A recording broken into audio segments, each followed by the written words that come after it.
सासू माँ बदल गई। कहानी उस घर की है जहाँ बहू और बेटी को एक माना जाता था, लेकिन फिर अरे शिखा बेटा, तू रसोई में क्यों घुसी रहती है? जा, रोटी मैं बना लूंगी। नहीं नहीं माँ जी, आप बैठिए, बस सारा खाना बन ही गया है। श्वेता को बोल देती हूँ, वो खाना लगा देगी सबका। सॉरी भाभी, मेरे पास वक्त नहीं है। माँ, मुझे पैसे देना, पार्लर जाना है। हाँ हाँ चली जाना, भाभी को भी ले जाना। वो भी जाने को बोल रही थी पार्लर, पर पहले ना मदद कर दे उसके खाना लगाने में।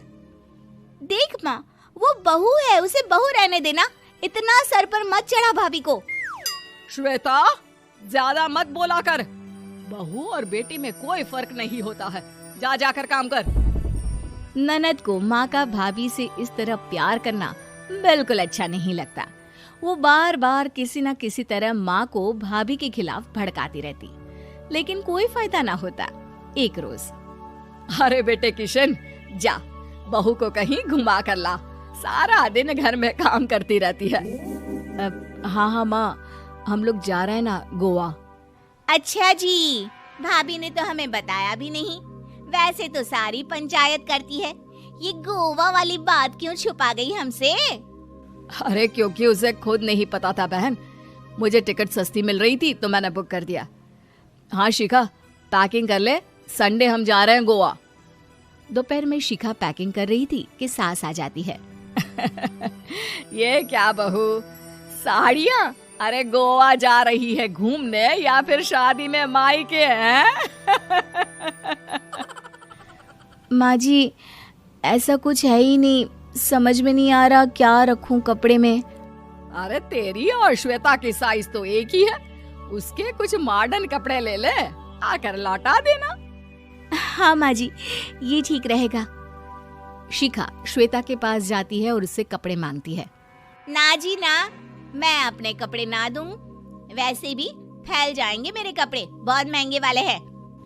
शिखा मुंह लटकाकर कमरे में आ जाती है तो सास कहती है, चल तैयार हो जा, तुझे मैं शॉपिंग करा कर लाती हूँ गोवा की। बस फिर क्या था, सास बहू निकल जाते हैं मार्केट और एक से बढ़कर एक ड्रेस खरीद कर घर आते हैं। पहले बता देती कि नए कपड़े दिलाने वाली है भाभी को, तो मैं अपने ही दे देती ना भाभी को, मुझे दिला देती नए कपड़े। देख श्वेता, परिवार का मतलब सबके साथ रहना होता है, ना कि सिर्फ अपना सोचना। वैसे भी तुझे अच्छे संस्कार सीखने चाहिए। और रही बात कपड़ों की, तो शिखा, आज से घर पर भी तू मॉडर्न कपड़े ही पहनेगी। कोई जरूरत नहीं है ये साड़ी वाड़ी लपेटने की। अब क्या था, घर पर श्वेता और शिखा एक जैसे रहते। एक बार पड़ोसन आती है। अरे बेटा, अपनी माँ को तो बुलाना, जरा बात करनी है। शिखा सास को बताती है और रसोई में चली जाती है। ये आपकी बेटी बहुत बड़ी हो गई है, इसके लिए एक रिश्ता है, कहो तो बता दूं। ये बेटी नहीं बहू है, घर में सब एक जैसा ही रहता है। वैसे मेरी बेटी भी बड़ी हो गई है, कोई रिश्ता हो तो जरूर बताना। पड़ोसन रिश्ता लेकर उन लोगों के घर आती है।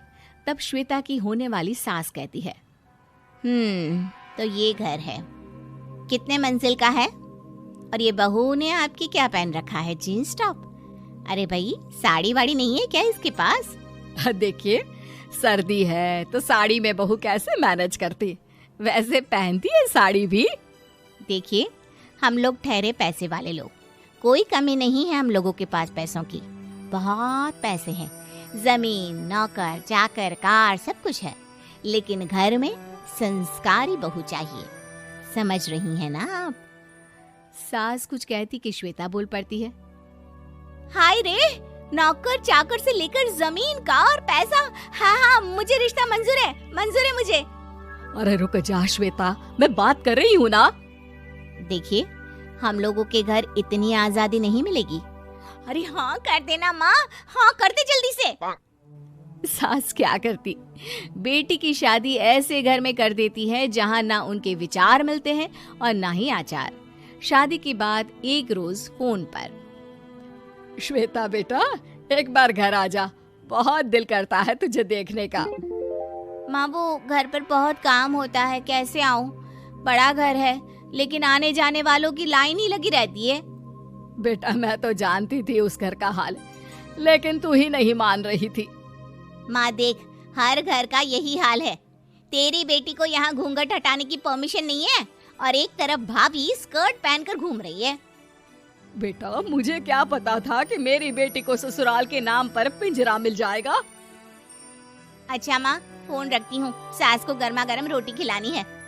तुम लोगों की तरह नहीं कि एक रोटी बनाओ, एक सब्जी बनाओ, फिर सारा दिन फ्री होकर घूमो। सास फोन तो रख देती है, लेकिन सोच में पड़ जाती है कि एक तरफ बेटी जिसे कोई आजादी नहीं, वहीं दूसरी तरफ बहू जिसे देखकर लगता ही नहीं कि उसकी शादी भी हुई है। अगले रोज। शिखा, अरे ओ शिखा। हाँ माँ, क्या हुआ? कुछ चाहिए आपको? मैं जिम जा रही थी। जिम के कपड़ों में बहू को देखकर सास को घूंघट में अपनी बेटी का ख्याल आता है। देख बहू, घर में बहू की तरह रहा कर। इतने टाइट कपड़े पहनकर जिम जाना पसंद नहीं मुझे। जा जाकर रोटी बना। रोटी? माँ अभी तो शाम की 6 बजे हैं, इस वक्त रोटी? अब क्या मेरे खाने पीने पर भी पहरा है? अरे जब मर्जी तब मैं अपने घर में खा भी नहीं सकती क्या? बहू को अजीब लगता है। वो समझ नहीं पाती कि जो सास कल तक इतनी सपोर्टिव थी, उन्हें अचानक से क्या हो गया। वो किचन में जाती है, गरम रोटी के साथ 2 तरह की सब्जी, रायता, सलाद सब लेकर सास के पास आती है। माँ जी, खाना। इतना सारा खाना? राक्षस समझा है क्या मुझे? रोटी मांगी थी मैंने गर्मा गर्म बस। पर माँ जी, रोटी खाती किससे आप?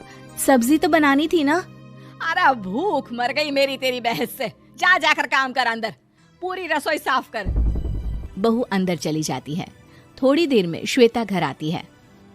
अरे शिखा जल्दी से चाय ला, पकवान बना, मेरी बेटी आई है। अरे नहीं नहीं माँ, ड्राइवर बाहर खड़ा है। मैं तो घर का कोई सामान खरीदने के बहाने यहाँ आ गई हूँ, मुझे जाना होगा।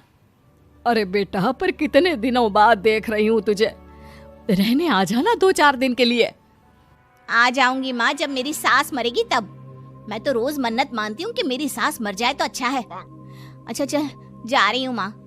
हे भगवान, कैसे कैसे दिन देखने पड़ रहे हैं मेरी बेटी को। सास अंदर जाती है, जहाँ श्वेता की जिम वाली सहेली का फोन आया होता है।